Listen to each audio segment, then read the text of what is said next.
మొరటు మొరటోడు అని వాళ్ళు వీళ్ళు ఎన్నెన్ని అన్న పసి పిల్లవాడు నవ్వాడు.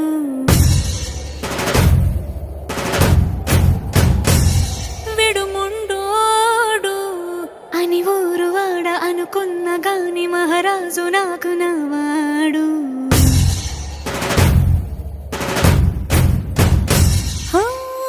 మాట పెడుసైనా మనసులో వెన్న రాయిలా ఉన్నవాడిలోన దేవుడెవరికి తెలుసును నాకన్నా. సూసేకి అగ్గిరవ్వ మాదిరే ఉంటా